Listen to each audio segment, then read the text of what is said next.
Do you dream of finishing that book or screenplay that's been sitting in your head or in your notes app or in your notebook? Let's talk about how you can actually achieve your writing goals in 2025 and finish writing that project.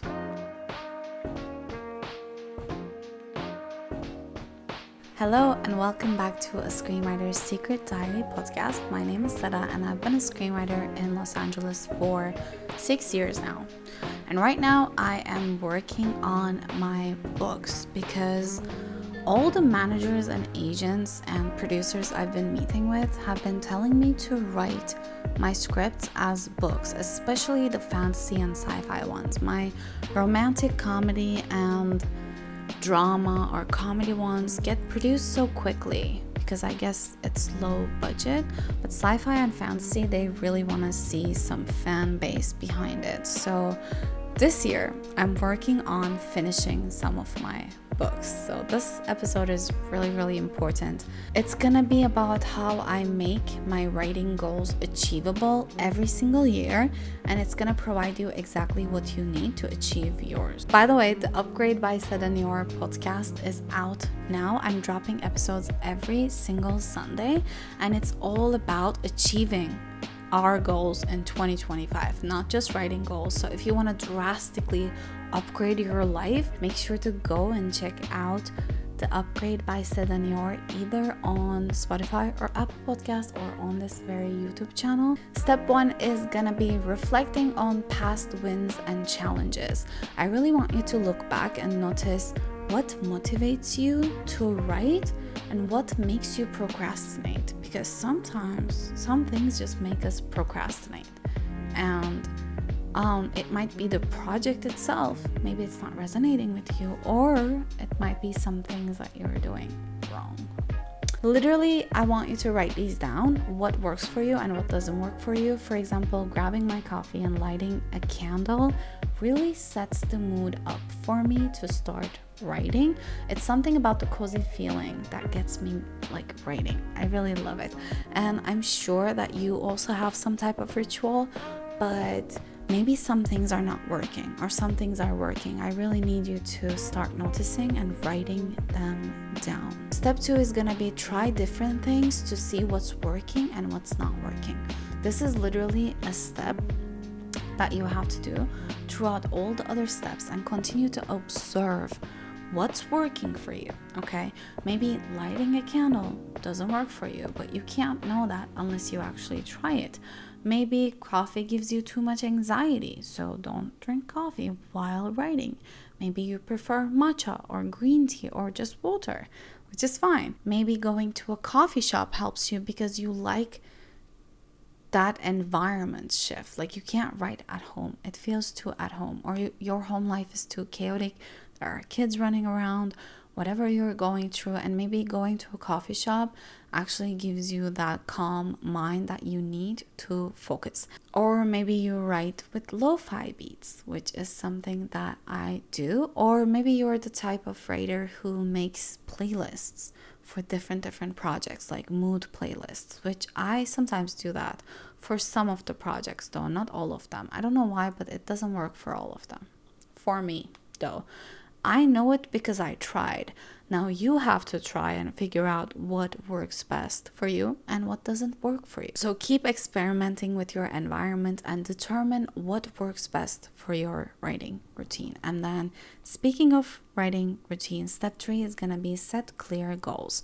What do you want to work on in the next 4 or 5 months or 6 months or 1 year? What are you gonna write?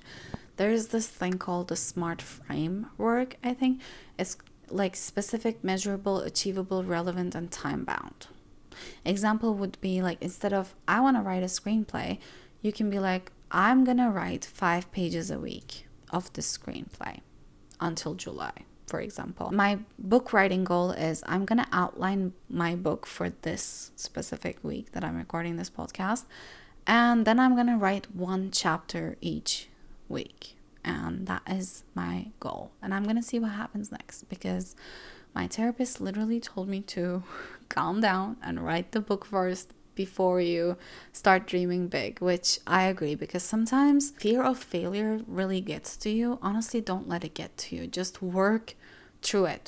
Don't think about what's next after writing. You'll figure it out once you write it. First, sit down and write.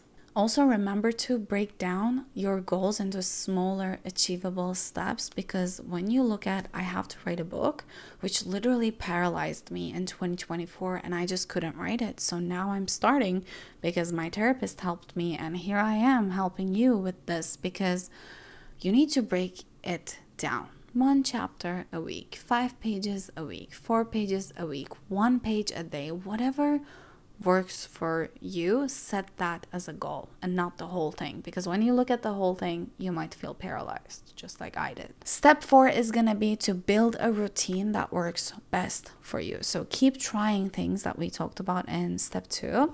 Find out what's working best for you. For example, some people write better in the morning, some people write better at night when everyone is sleeping, because it's quieter.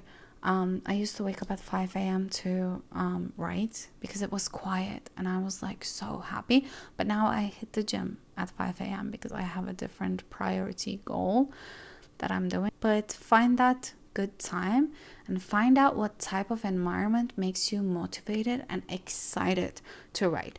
We talked about my coffee routine, for example. So I won't get coffee during the day or in the morning unless I'm gonna sit down and write.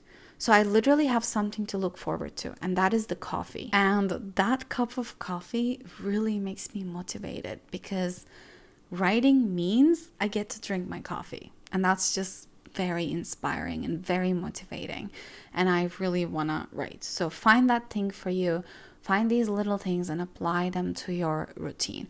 Also, make sure to deal with distractions, because let's be honest, we procrastinate, we scroll, or we read other things, we do other things, we look at our to-do list and get worried about things. There are apps that block other apps on your phone. You can check them out, or they even like block you from getting into the app and stuff. Or I personally turn off my notifications by putting my phone on do not disturb, and no one can reach me during that time except my mother and my boyfriend, and those are for emergencies, and I will literally let them know not to bother me because it's my writing time.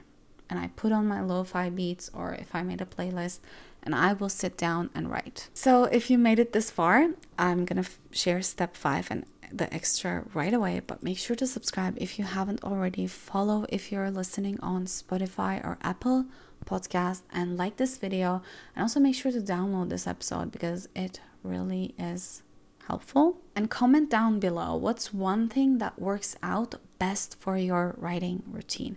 I'm really curious about other writers' routines. Honestly, I really want to know. So step 5 is gonna be to find tools that simplify your process. For example, using ChatGPT not to write, but to plan my steps have been very helpful. Instead of looking at like writing an entire screenplay, I literally let ChatGPT know about my entire plan. Like, hey, on Mondays I do this, I do that, and like, can you find me times to write, and how to make it into achievable steps so I don't feel overwhelmed. And it literally gives me a game plan, and then I'll adjust it to my liking. So use that tool. And next thing that I'm really loving is Notion. Let me know in the comments if you guys want me to share my Notion. It's so good. I have the content creator one, and I have my writing, I have my clients tab, and I can track every single project and the progress that I'm making. Everything is in order, and it keeps me on track, and it also keeps me motivated. Every morning after the gym and after breakfast, I look at it and I'm like, okay, this is what I'm gonna do. Great. It's all set up for me. I really love that. Another extra tip that I really want to share for you to stay motivated is I have these posters in front of my desk. These posters are like a representation of, let's say, like film poster or the book cover that I made. It's like a reference. It's not going to be the actual cover, or it's not going to be the actual film poster, but it's something visual that keeps me going. I look at it and I'm like, this is the film I'm writing. Look at this manifestation of it like in front of me, and I look at it every day, and it really keeps me going to be like, this book needs to be written, because look at this beautiful cover in front of me. But to stay motivated, you can literally do that, or you can make a vision board. Use Pinterest to find like author inspiration or writer inspiration goals, or 2025 vision board for writers, and literally download every single photo that you think you need in your vision board and print it or put it on your phone cover, which I have right here. Honestly, like, it makes me stay motivated. Do these little steps to really visualize your goal, like make it something in front of you that you can look at every day or whenever you feel down, so you know why you started in the first place. You can also find an accountability partner. That's literally why I have this channel, by the way. If you want to subscribe, if you want to leave a comment, literally let me know your goal and let's keep track of it under the Upgrade podcast, which is what I'm posting every Sunday. This podcast, I'm posting an episode whenever I have something to say about writing, screenwriting, or my experience in Hollywood. But under the Upgrade podcast videos, we can really keep track of our weekly writing goals if you guys want. And yeah, let me know if that helps. I would love that. So remember that writing is a journey, not a race. Okay, stop racing with yourself. Stop punishing yourself for not writing that day or anything like that. Start applying these little things. Literally save this video and rewatch it if you need to, because you got this. Every word you write, remember this, it brings you closer to your dream of finishing that book or that script or that project. Thank you so much for listening to A Screenwriter's Secret Diary podcast. I'll see you when I see you. Let's putty putty. Oh.